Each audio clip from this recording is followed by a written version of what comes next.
Why Procedamus? I remember the day after my ordination, the morning of my first Mass, vesting in the sacristy, putting on the amice, putting on the alb, the cincture, the maniple, the stole, the vestments. I remember the 10 years that I had been preparing for this moment. Aside from the emotions and the nerves, I was aware of what offering the holy sacrifice of the Mass means for myself and for all the faithful.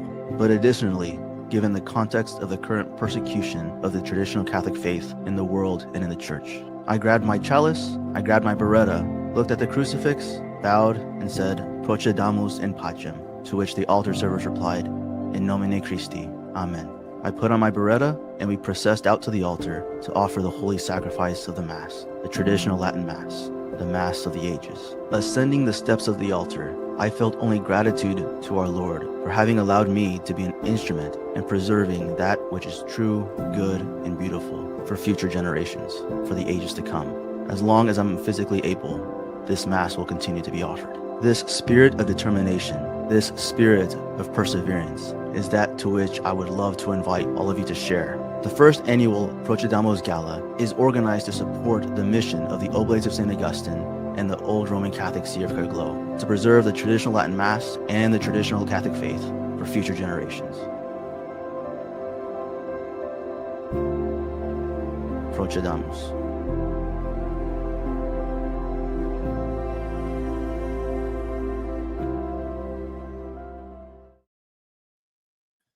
Good evening and welcome to one more episode as Father Martin and I go through John Senior's The Restoration of Christian Culture right here. How are you, Father? Doing well, Alberto. How are you? I'm doing great. I'm excited for this episode. It's going to be we're going to be touching up on a lot of very interesting ideas in today's episode. I do want to remind everybody about the Procedamus 2026 Gala in Clearwater Beach, Florida. Buck Hall will be joining us as the Master of Ceremonies. Father Calvin Robinson will be joining us as the keynote speaker. Father, you will be there. Bishop Miko will be there. I will be there. And we are very excited. Looking forward to it. And do remember, to those that have logged in, we're still waiting for several of y'all to log in, participate in the chat. You are able to participate on the chat from YouTube. If you're watching on Twitter, you can make the jump over to YouTube and participate in the chat there, or also drop the comment over on the Twitter chat. So, Father, today, the restoration of Christian culture.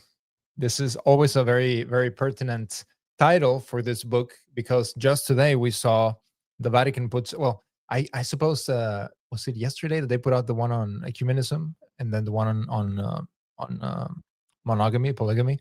But anyway, so they put out new documents. We were told at the beginning of the pontificate of Prevost that he was going to remove Cardinal Tucho Fernandez, and we are looking at the opposite. They are rolling out magisterial documents like it's no one's business. So this reminds us that really the only way to maintain the integral Catholic faith, meaning the traditional sacraments, the traditional faith, because really the traditional faith, the traditional sacraments, especially the Mass, is a reflection of the Catholic faith. The grifters want us to have one separate from the other. So it really, in some way, Father, they even say, like well-meaning people that go to another sort of as if, whatever. You can have the faith, or you can have the sacraments, or maybe some people can have both, but either which way that you're fine. So this the restoration goes right along the spirit of Procedamus, as you explained in our introduction. Procedamus in pacem is what the priest says immediately before proceeding over to the altar in the traditional Latin Mass. So this is the spirit. So the title of today's chapter is Theology and Superstition. Let's see. I'm going to read from the first couple of lines here from the chapter, Father, because this really sets up the mood for the rest of the show. It is increasingly difficult for conservatives to converse with liberals and for traditionalists, even with each other. I haven't the credentials to settle these disputes and shall only try to tell my story, for the sympathy it might elicit in some understanding heart, like the coachman in Checkboat's Tale, who tries all New Year's Eve to talk to party after party of revelers, and at last, back at the stable, confesses that his son has died to the tired old horse. Superstition is something standing over from a former time which we no longer understand. What are your thoughts on this very last sentence, Father?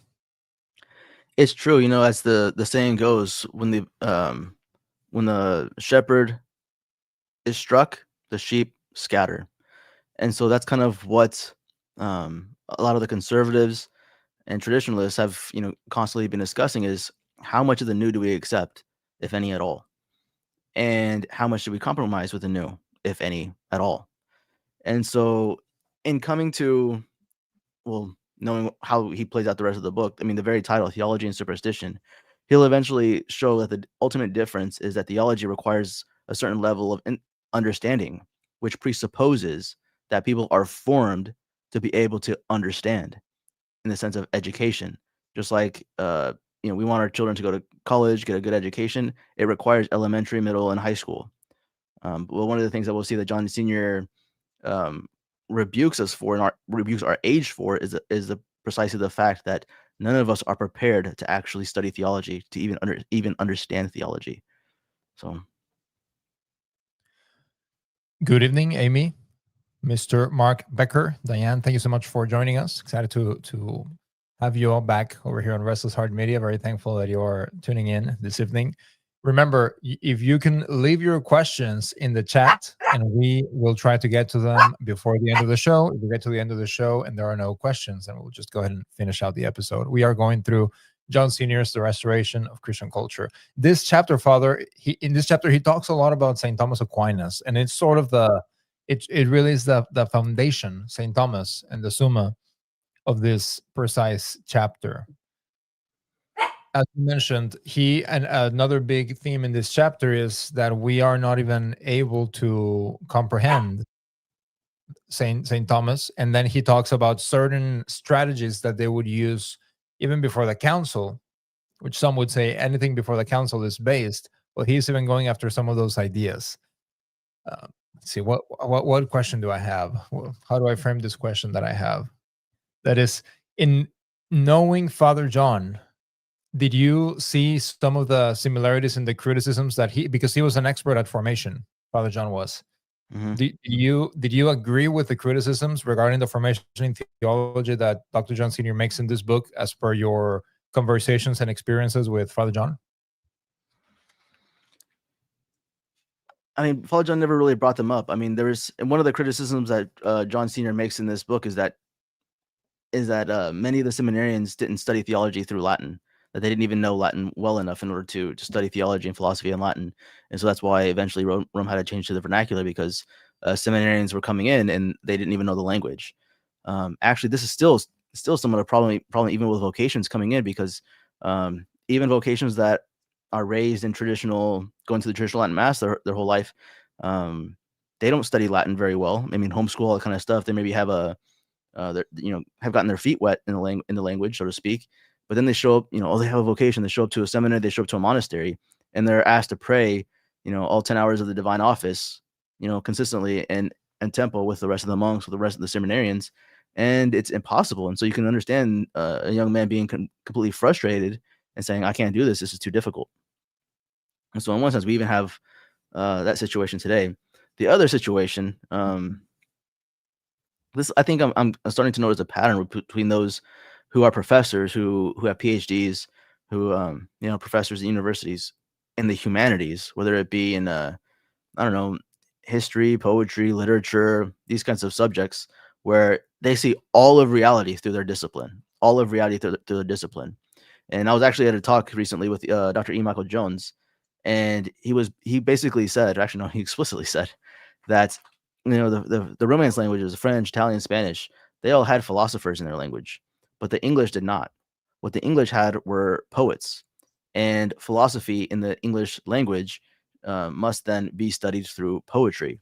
And so he constantly referenced Milton, Chaucer, and even Shakespeare, other poets that were even influenced the United States American Revolution. Thomas Paine, his little pamphlet.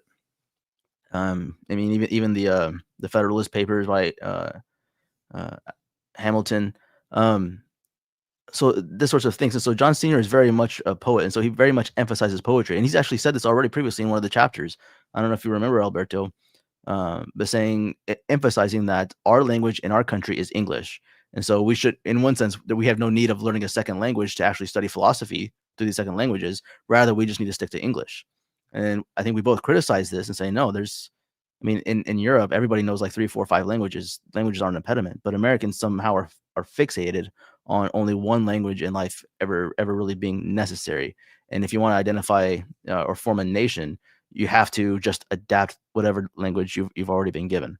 So I think that's one of the critiques that I would criticize Johnny Senior for, is that that's never been an issue. Every seminarian for all times has always had to study Latin. He's criticized learning a second language for identity, but now he's emphasizing a second language for the same thing. Well, but the problem, Father, is that there was and I shared this with you, nose order priest, a very old nose order priest who was around during the council. He said to me recently, a couple of months ago, he said they had to get rid of Latin because none of the Americans could learn Latin. They were so bad at it. And so John Senior does talk about that precisely also in this chapter. But he says that's why they had to get rid of Latin, because it was embarrassing. It was showing how, and again, these are not my words. This is what this old priest said, because it was showing how stupid the Americans were. They could not learn Latin. And so, and John Senior does get into the difficulties and basically how they would get through not knowing Latin, being able to read a backward or something like that. And we have to remember too, one thing that's commonly, I guess, not understood or unknown, is that previously in the 1917 Code of Canon Law, Catholic families were required to send their children to Catholic schools. So no public schools and no homeschooling, Catholic schools. But of course, we had saints who founded religious orders, especially in the United States, precisely to provide Catholic education to the poor. I mean, St. Philippine Duchesne, Elizabeth Ann Seton, Mother Cabrini, all these nuns started orders precisely to serve and educate the poor, because there was no other option. Now that we open up the floor, in the sense of now you can send your kids to public school or homeschool now that you want, of course, now we have no need of religious sisters, and so now we have fewer vocations. So let's see. I am going over to page 74 at the very bottom. It is better, as Socrates repeatedly said, not to know and know you don't, than not to know and think you do. Or as the poet said, no matter how tediously quoted, the lines are true. A little learning is a dangerous thing. Drink dip or taste not that Pierian spring. Theology and philosophy are difficult, exacting sciences. There are few vocations to such studies in any given generation, and even for those with special gifts of intelligence and will, there are still 12 years of prerequisites in elementary and high school. And of course, this situation in the seminaries constitutes a kind of cream puff for the shrewd students of Boissy and Marichal, some of whom must have perjured themselves in taking the oath against modernism, who got themselves ordained under false pretenses and into positions of power, preparing the way for what Paul VI called the auto-demolition of the church. And so I'm going for a couple more sentences. And so I shall begin on a heavy note. There are always those who say we must cheer each other up despite the truth by urging solutions to what are termed problems. And then a couple of sentences down. I should rather cheer us up with the neat old truth that we are not meant to succeed in this world anyway, but rather to do the job in front of us as best as we can, because our hope is in the next. It's Father, let me ask you this. Why did this, you posted, you advertised our show tonight, and then you quoted this, you added this quote. What about this quote caught your attention? I think because of actually what he mentions just 2 lines down. He said, there is no possibility in the general loss of Christian culture that we could build a cathedral like Chartres, or write a text like a Summa Theologiae, or even, except for a few, understand him. The whole of Christian culture, the seedbed of scholastic art and science, is depleted. We are in a dust bowl, as the Kansas used to say. And if you plant wheat, though it may sprout up, it will almost instantly wither in a drought. So many of us want to save our institutions. We want to save the buildings. We want to make our pilgrims to the very Cathedral of Chartres and say that we're reestablishing Christian culture. But John Senior says, no, in fact, not. We no longer have the faith that built these cathedrals.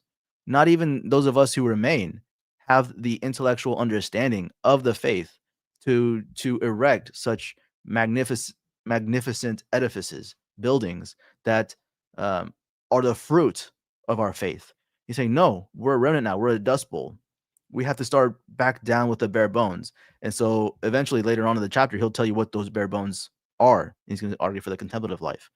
But in a sense, he's basically trying to pitch to us the idea to sell us on the idea that we're basically in the 300-400s again, in the early church, 300-400s, where there was no real instituted religious life, organized religious life. There was very little organization. Ecclesiastically, the law was run very loosely. There was no code of canon law per se.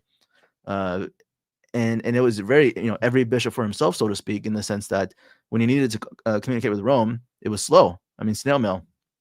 But nevertheless, each bishop was not a middle manager of the Pope's demand expressed immediate wishes, but actually was the high priest in each diocese.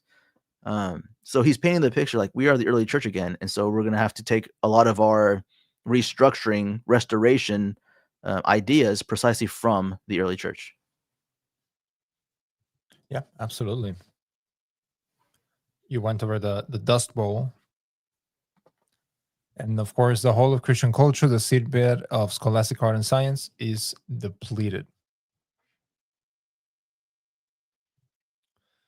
St. Thomas called his life's work straw at the end, dying where he started out in a Benedictine cloister.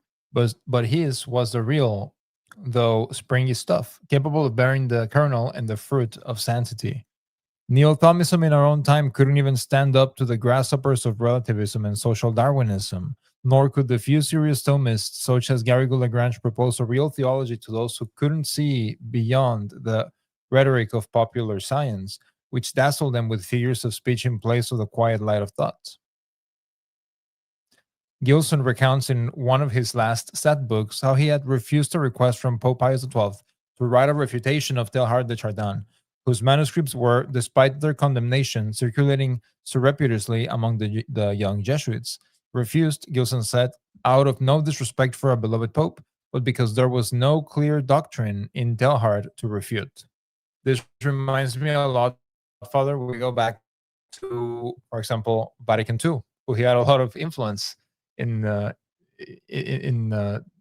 school of thought.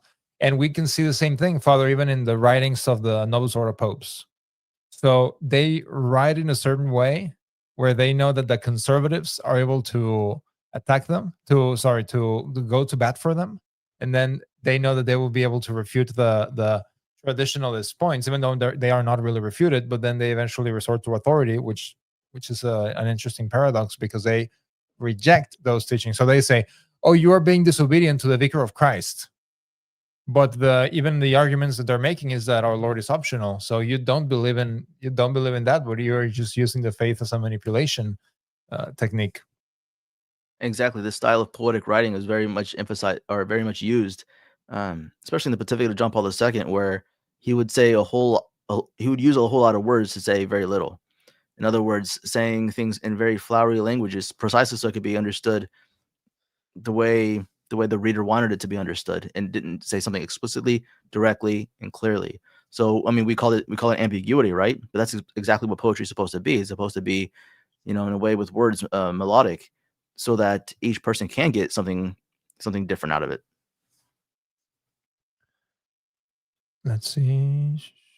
I lost where I was. That's fine. Gilson. But even Maritain, perhaps the best popularized of Saint.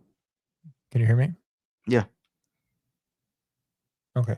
But even Maritain, perhaps the best popularizer of St. Thomas, admitted at the end it had been a mistake. A student from the good days at Laval just after the war told me how at the end of a lecture on Aristotle, when someone asked for an easy example, Charles de Koninck simply lifted his outstretched hands in a silent gesture, clearly meaning, you must come up.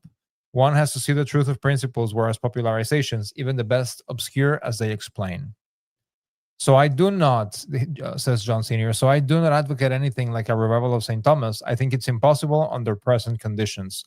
And then he's going to go through, Father, through this, as you mentioned, this sort of like step by step. So I won't spoil it. It's a very interesting, but basically saying Father John Senior is making the argument here that Saint Thomas is basically the result of the early church.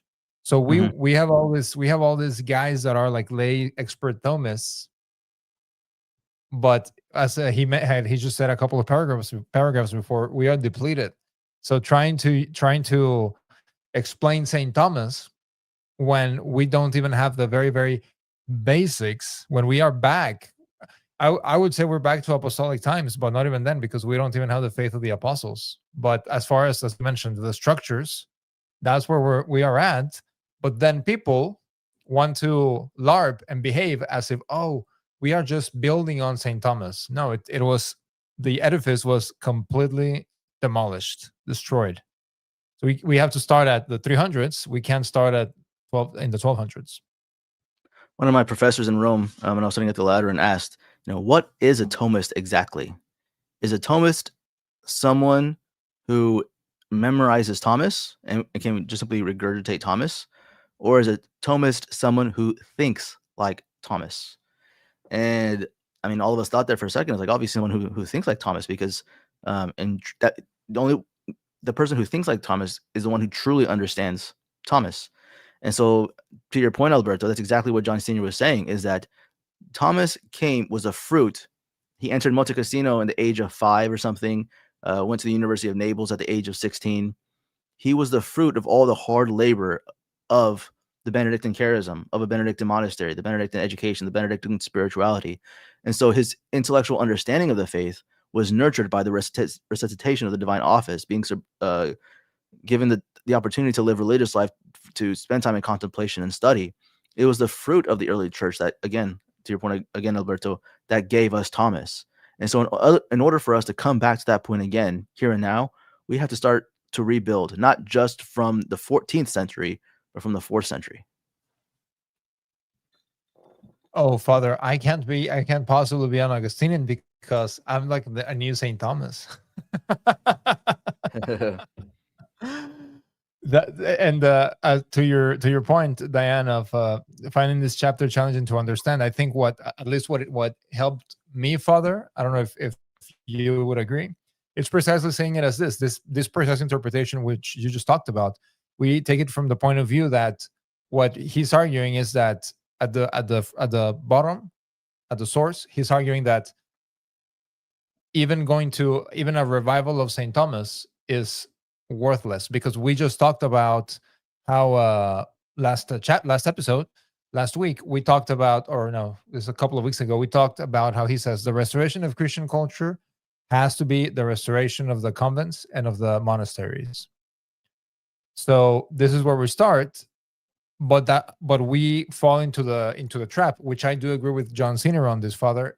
We fall into the trap of thinking, oh, I want to restore the church. I'm gonna buy the Summa Theologia and read it and become an expert at this, because this is what's going to restore the church.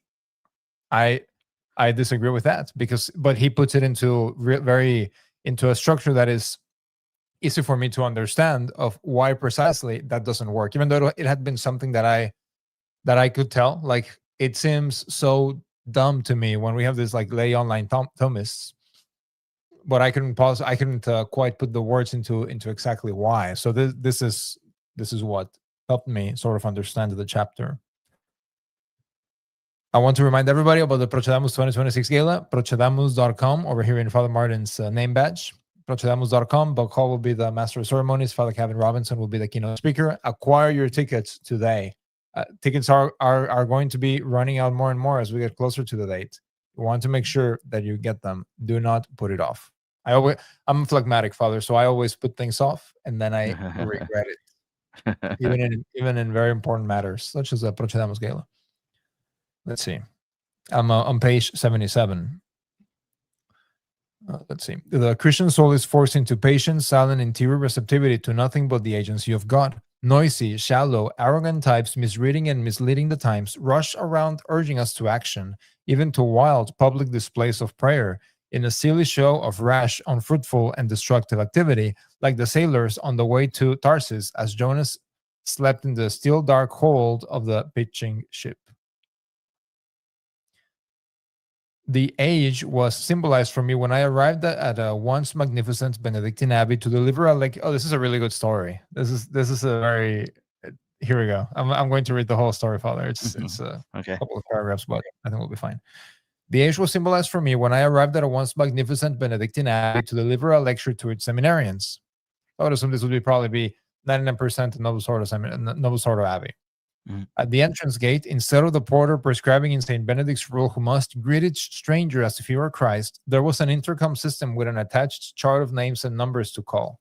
After vainly ringing the monk who had invited me to speak, I wandered around the well-appointed grounds until a hard-working layman with a calloused hands, raking gravel on a walk, probably not even a Catholic, certainly not a monk, but an honest man, directed me to a building where he thought there might be lectures. Entering at last, I was greeted by an amiable prior or rector, smiling affably, dressed in his habit to be sure, holding a can of Coca-Cola in one hand and a cigarette in the other. Boccaccio would have enjoyed the scene, but not Saint Benedict or even Chaucer. And then reading this paragraph, let all guests that come be received like Christ, for he will say, I was a stranger and ye took me in. And let fitting honor be shown to all, but especially to churchmen and pilgrims. As soon therefore as a guest is announced, let the superior or some brethren meet him with all charitable service.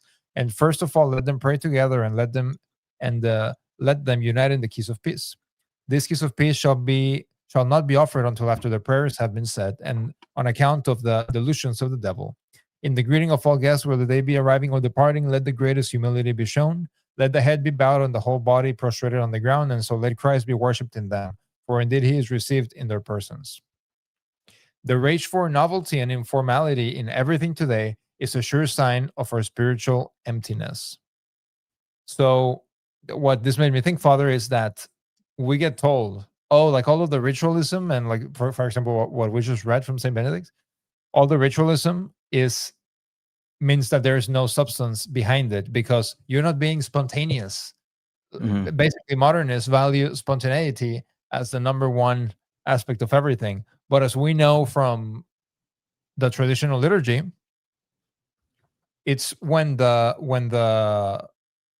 rite is being followed that it allows the mind to actually focus on God.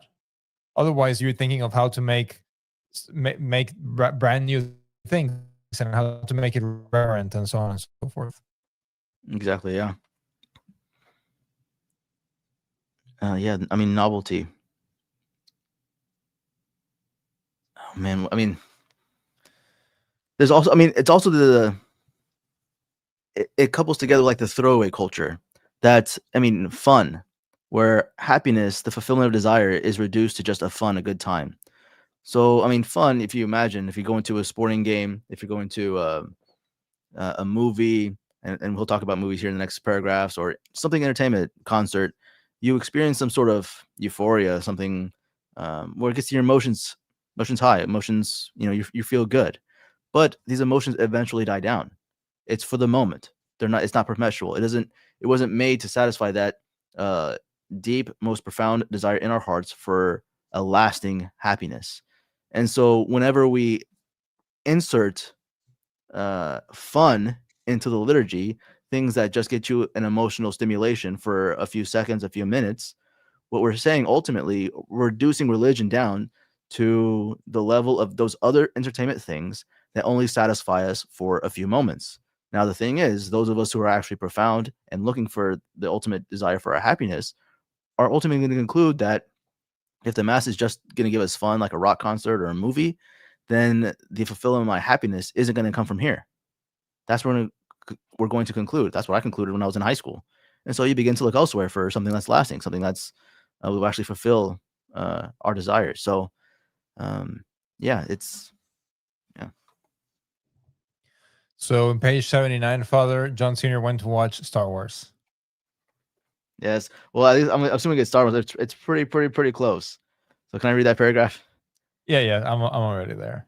He said, I went to my movie of the year over the holidays just to keep that much at least up with the times, and found something advertised as decent enough for a man my age not to be embarrassed.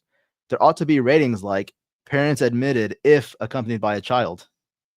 It was a science fiction show which ended with a scene in which an astronaut, apparently a descendant of the notorious man from Racine, copulates with an electronic space probe.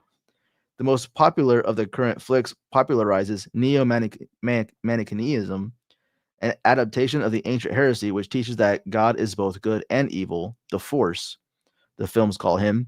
There is even a hint that the leader of the evil aspect is secretly the father of the young hero of the good, just as, according to the Manichaean myth, Satan is the real father of Christ. So he goes on to say, I have to lunch twice a week at the local Hamburger King. You know, of course, that millions of Americans now regularly eat French fried potatoes with their fingers. We have sunk, anthropologically speaking, beneath the cultural level of the fork. The daily unrecorded habits of a people are measures of its values. A disintegrated civilization shows not only in the low level of the arts, but in its pop entertainment and its lunchbox. So it's true. It's all of our values, from novelties to wanting to dress down and wear jeans and t-shirts all the time, to wanting to eat with our fingers, to the pop entertainment that promotes Manichaeism. These sorts of things just show where we're trying to find fulfillment. It's in this degeneracy, relaxation of all things important, etiquette.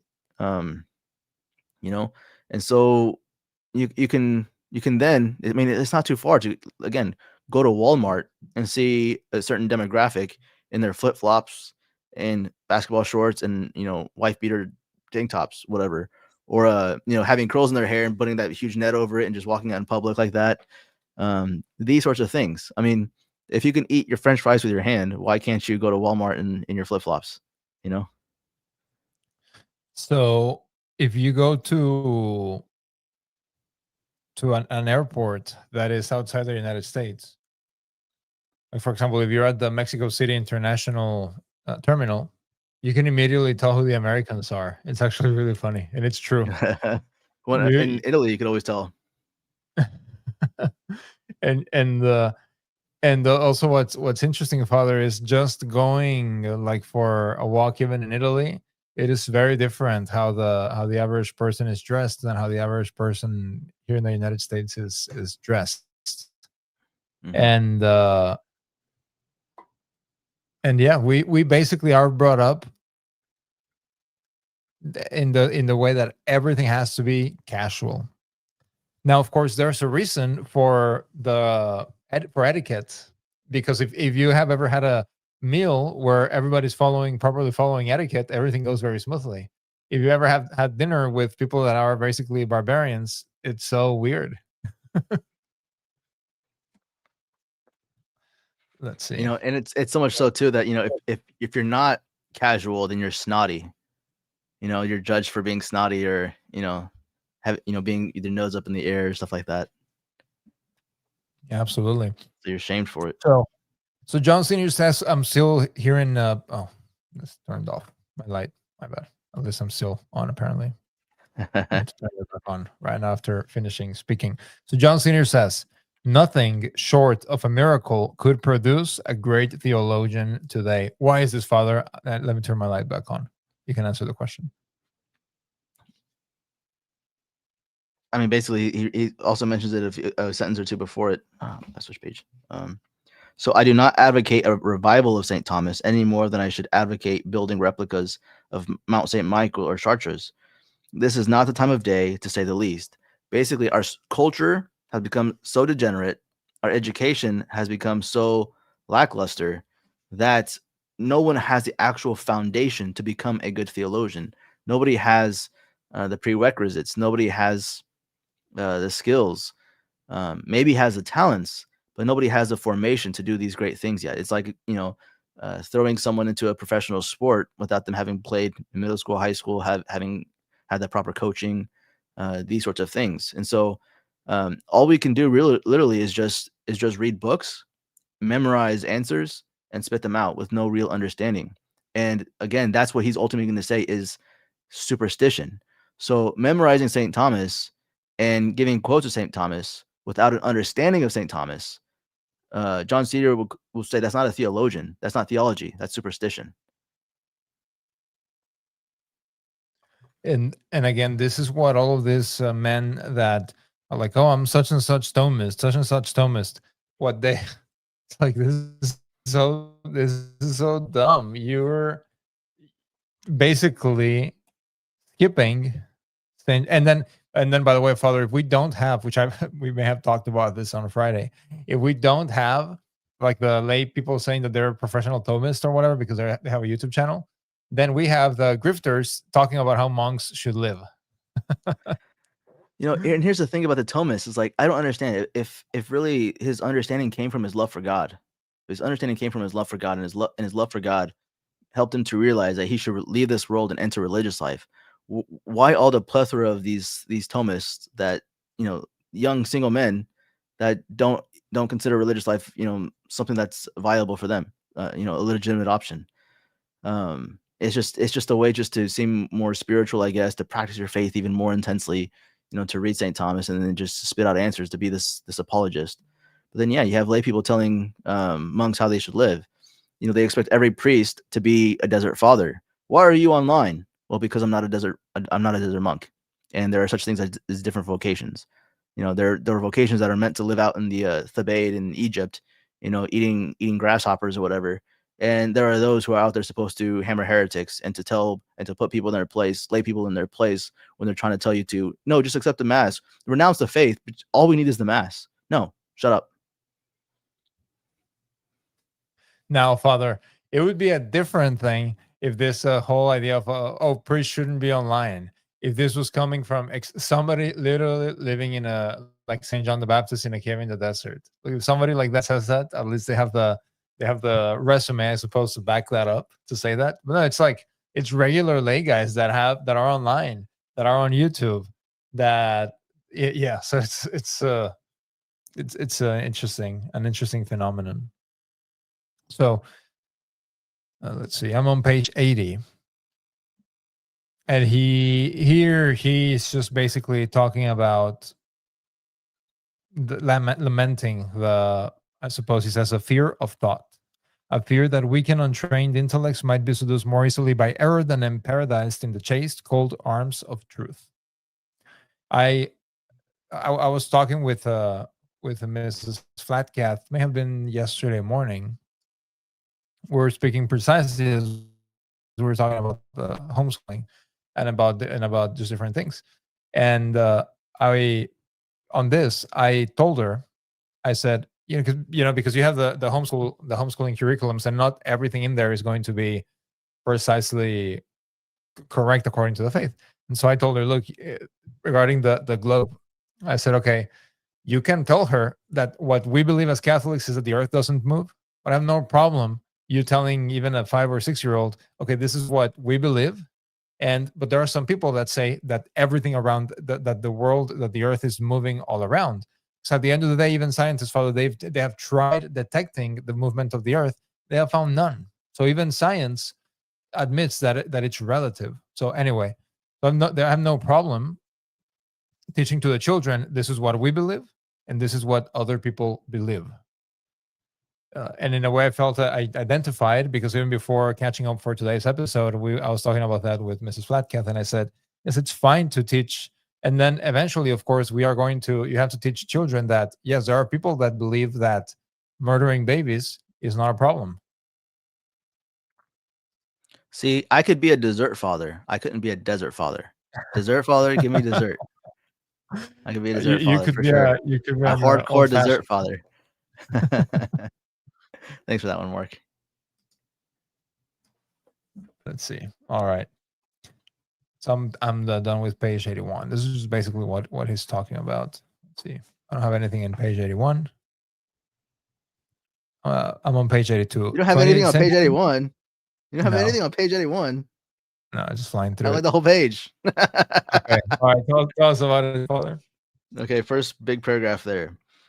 But as their generations waned, bishops and seminary rectors accommodated to an increasing ineptitude in the students, which had resulted from the general collapse of Christian culture in the industrialized world. So they were adapting the education to the degeneracy of the students. The new young men came up from schools after the turn of the century for the first time since the Dark Ages incompetent in Latin to begin with, and in all the liberal arts.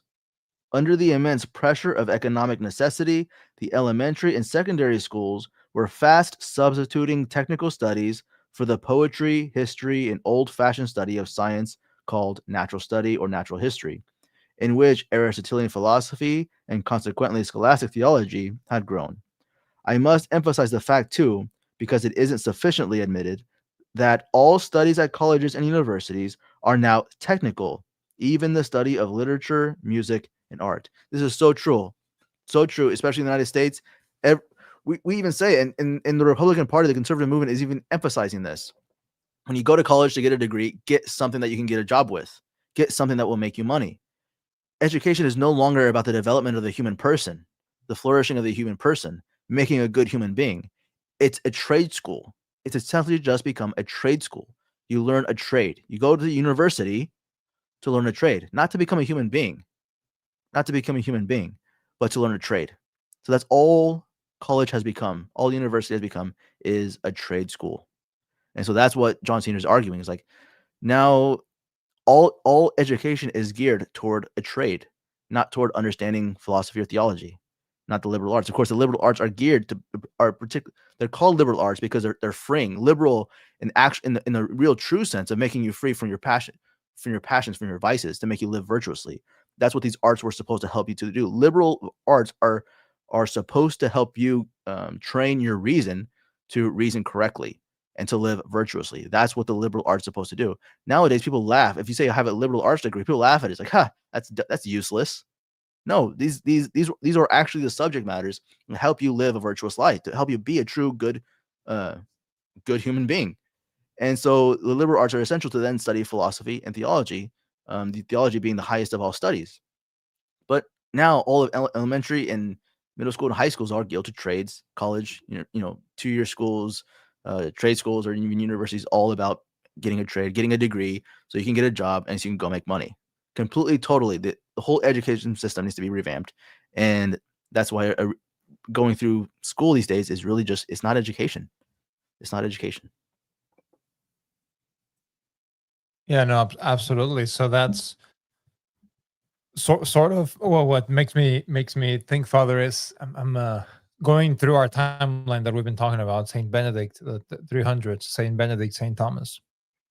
A lot of us want the high Middle Ages without the spirituality that produced it. As we keep, this is what we keep talking about here on Restless Heart Media. We want the high Middle Ages, the kings and so on and so forth, but we don't want the grunt work of the Saint Benedicts.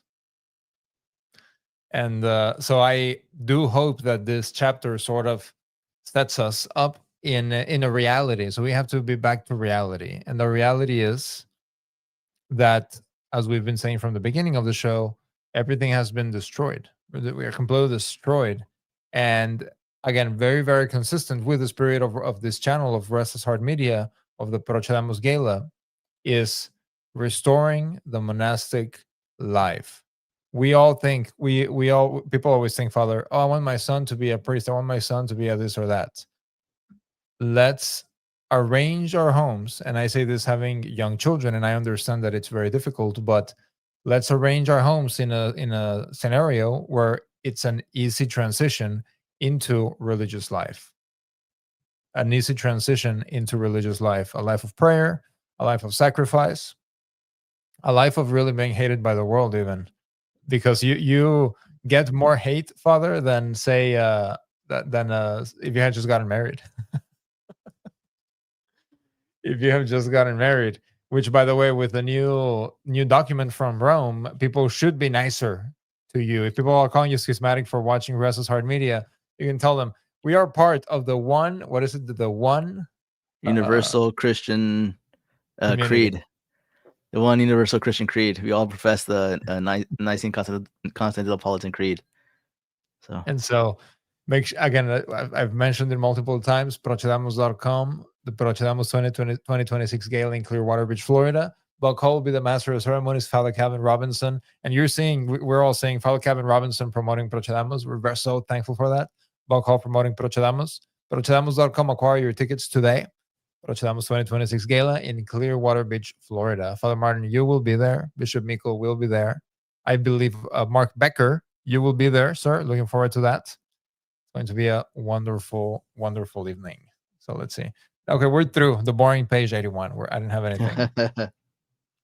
On page 82. 20th century seminary professors were commanded to teach St. Thomas to students who simply did not have the prerequisites. So they didn't form, they shaped. That's a pretty good. What we need, they thought, is a new synthesis of the Catholic faith and the spirit of the times. What St. Thomas did for Aristotle, we shall do for Marx, Husserl, and Heidegger, who are exciting and alive. Again, we're getting ahead of the ball, even with our understanding of academics, according to Dr. John Senior. So, I mean, in formation, religious formation, they emphasize the difference between formation and information. So information is just facts, whereas formation is giving you the principles on how to live. And so when you're being formed in religious life, you're not just getting the, memorizing rules, because that rules are information. It's just facts. These are information. But forming you on how to live so that you're actually able to decide in different circumstances when the rules wouldn't necessarily apply, in a black and white instance, on how to live according to the spirit of the rule, the principles. And so this is what's called a formation. And so not having the background of the liberal arts and philosophy, knowing Latin, they didn't have the formation, the ability to comprehend and understand the actual material that they were being taught. All they could do is memorize for the test. I'm sure we've all been there before, where we're cramming for a test, trying to memorize the answers, memorize formulas so that we can show up on test day, take the test, and then we're free. We feel free. The whole load is lifted off our shoulders because now we can forget what we just learned. That's more or less the new attitude of the age. Page 83, Dr. John Senior talks about industrialized society, and his argument is that, he really backhandedly, I suppose, makes the argument that industrialized society works against the faith with all of the comforts that we have in modern life. Huh. So, page. If he was not around when this was not written when children just had iPads to behave at restaurants and all the like. Page 84. There is almost nothing not artificial in his experience. The fibers of his clothes, the surfaces of the tables and desks he rests his elbows on, the food he eats, the air he breathes, the odor even of his fellow inmates reeks with waves of artificially scented deodorant in this space vehicle we have made of earth.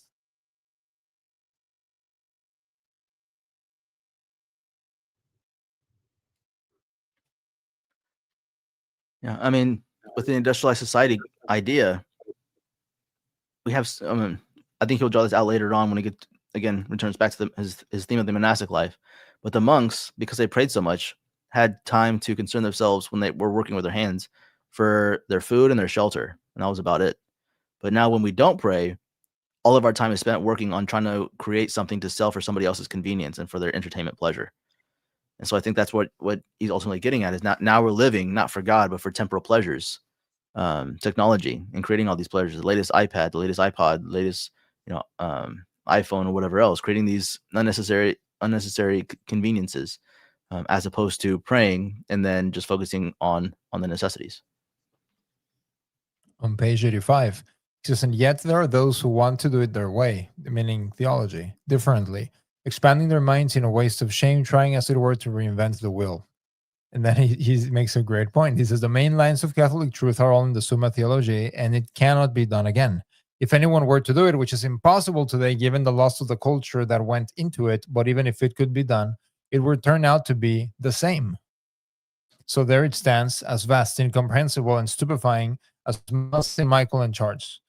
Superstition, standing over, as I started out to say, is the precise opposite of understanding. And for large numbers of Catholics today, not only the theology of St. Thomas, but the faith itself has become a superstition. We give assent without belief because belief supposes some degree of understanding. Faith, like science without intelligence, is magic. Many, most under a certain age, at Mass now have little understanding of the greatest act in the universe, before which the angels bend their knees. With the loss of culture and the help of liturgists, most Catholics see it now primarily as a way of sharing the presence of Christ in each other, especially through a parody of the Benedictine kiss of peace.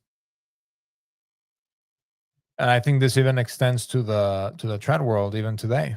So it's really just like a social event for a lot of people. No, absolutely. Which I've said to you before, Father. When one gets accustomed to going to daily mass, to me, Sunday mass is like, it feels like a chore. I just go like, I literally just go because it's an obligation, but like so many people and whatever. Meanwhile, daily mass is just, they're actually quiet. Actually, people that need to be there are there, not like. And I've gotten in trouble in the past for saying LARPing, taking taking all your babies or whatever, so that you can show off that you are a real trad that has a lot of children, because that's really the only requirement. Having a lot of children, not having good ones, but having a lot is like is the crown jewel of being trad. So, honestly, superstitious, because people have said, "Oh, I want to be in the presence of Christ." You can be in the presence of Christ in your house. So people have this superstition that you can be in the presence of the Blessed Sacrament, and even if your interior disposition is literally nothing, because understandably so, you're taking care of a baby, walking in and out of church, and so on and so forth, you probably would have a better disposition to be in the presence of God at home in quiet than at a church where you're trying to keep your little ones quiet. So anyway, but we have to sprinkle a little bit of superstition there, that just by virtue of you being like inside the church, that you're getting some like Gnostic graces that you could not possibly get by being even more devoutly in the presence of God at home in actual silence and not distracting yourself and everybody around.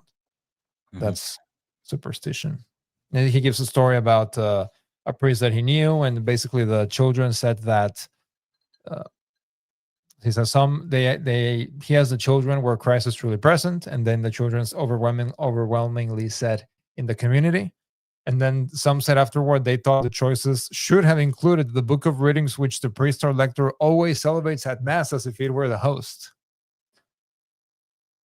To give another example, there have been scandals of intercommunion, as it is called, in which priests have deliberately distributed the Blessed Sacrament to non-Catholics on the ground that since communion is an outward sign of an interior unity, by working the sign we might backwards affect the unity, reversing cause and effect, which is the precise definition of magic.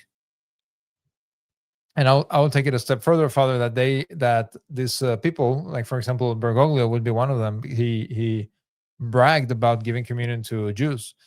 They believe that if they give Holy Communion to Jews, it helps them to be more fervent in their own traditions. And this is exactly what Amoris Laetitia is supposed to do.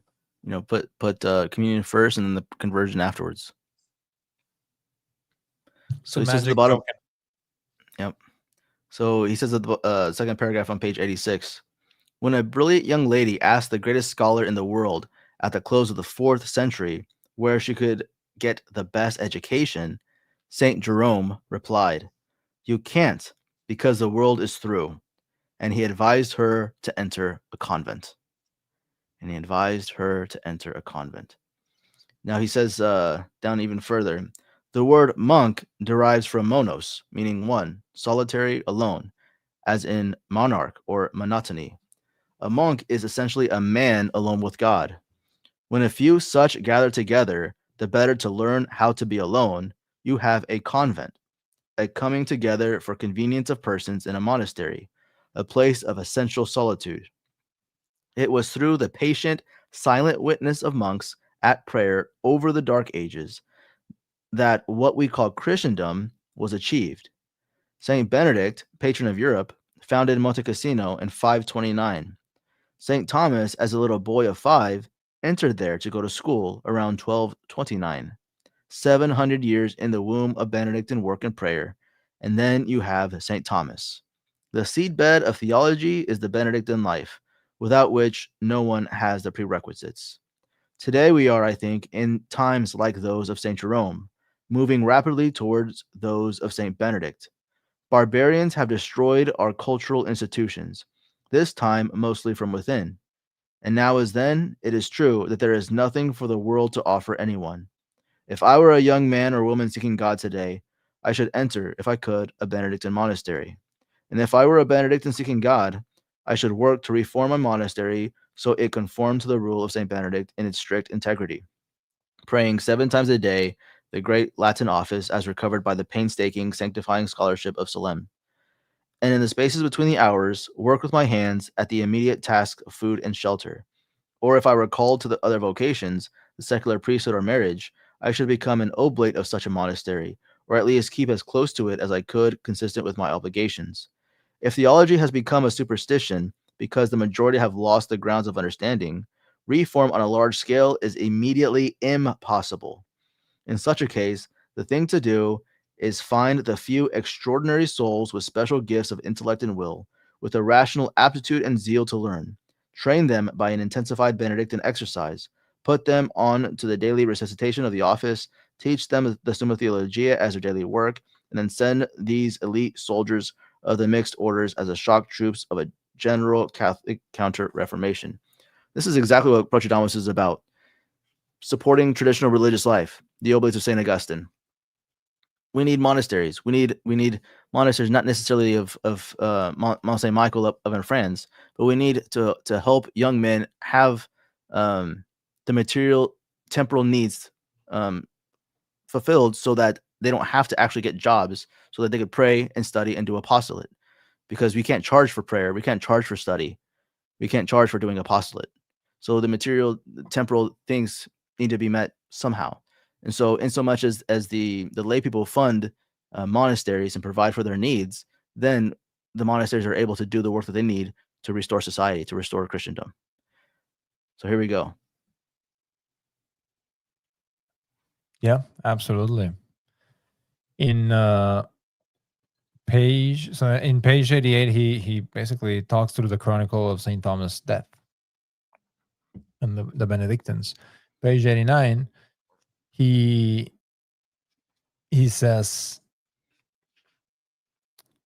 when Saint Thomas was going to receive the Holy Viaticum, he said, "If in this world there be any knowledge of the sacrament stronger than that of faith, I wish now to use it in affirming that I firmly believe and know as certain that Jesus Christ, true God and true man, Son of God and Son of the Virgin Mary, is in this sacrament. I received thee the price of my redemption, for whose love I have watched, studied, and labored. Thee have I preached, thee have I taught. Never have I said anything against thee. If anything was not well said, that is to be attributed to my ignorance. Neither do I wish to be obstinate in my opinions. But if I have written anything erroneous concerning the sacrament or other matters, I submit all to the judgment and correction of the Holy Roman Church. In its obedience, I now go, pass from this life." And then his final words, once spoken by the bride to Christ in the Song of Songs: "Let us go into the fields." And he says, of course, that St. Thomas did not die. He is alive and well, patiently waiting through those vigils of the night with everyone who prays the office of the church. Some of his own prayers are actually present there in several places, especially on the Feast of Corpus Christi. The Sacris Solemnis at Matins, with the famous stanza beginning Panis Angelicus, the O Salutaris Hostia at Lots, at Mass the sequence Laudación, and at Vespers the Pangelingua ending with Tantum Ergo Sacramentum, whose responsorium summarizes the sweetness of his love of Jesus, to whose presence in the Blessed Sacrament the words refer. We recall them not only from Vespers for Corpus Christi, but also from Benediction. Omne delectamentum in se aventem. So there we go. That's the chapter. Any further thoughts, Father? I mean, there's no wonder why John Sr. had as some of his fruits those who entered Fomongo Abbey in France, who then later founded Clear Creek Monastery in Oklahoma, very much emphasizing and promoting the Benedictine way of life. Nevertheless, of course, that the religious life that preceded St. Benedict's rule, the rule of St. Benedict, was Augustinian, obviously, and St. Augustine very much had as root, I mean, the center, community life, prayer, study, all these same things. But for St. Augustine, obviously, there was an apostolic dimension to it, whereas the Benedictive life, there was really no apostolic work essential in in religious life, except for when the Pope called St. Augustine of Canterbury to go preach, St. Boniface, these places. But I also want to emphasize one thing that's also lacking in our culture, and Alberto, you and I have discussed this many times. St. Benedict was not a priest. St. Benedict was not a priest. When one enters a Benedictine abbey, Benedictine monastery, you enter to be a brother, not to be a priest. If the superiors choose you to become a priest, then you'll go off to studies and you'll become a priest. But it isn't like, hey, pick me. Yeah, I feel called to be a priest. Send me to seminary. And they'll look at you and say, no, sorry, not your choice. There's a habit that we have of thinking of a religious life or just a celibate vocation for a young man as primarily priesthood. And if somehow you don't have the intellectual faculties or whatever else, you can just be a brother. Just be a brother. Like, no one understands the significance of being consecrated in and of itself. So many people enter seminary to become a priest, and if they can't become a priest for one way or another, say, "Oh, I'm just going to go get married." Well, what about the whole celibacy aspect of your vocation? What about that whole calling? Because that's another calling in and of itself. If you were just going to be celibate because you wanted superpowers, then you really weren't celibate for love of God. You were celibate for a job, And so that's another thing that we have to change, even in the traditional world, the traditional movement, about thinking about vocations, is that celibacy actually means something to God and for us.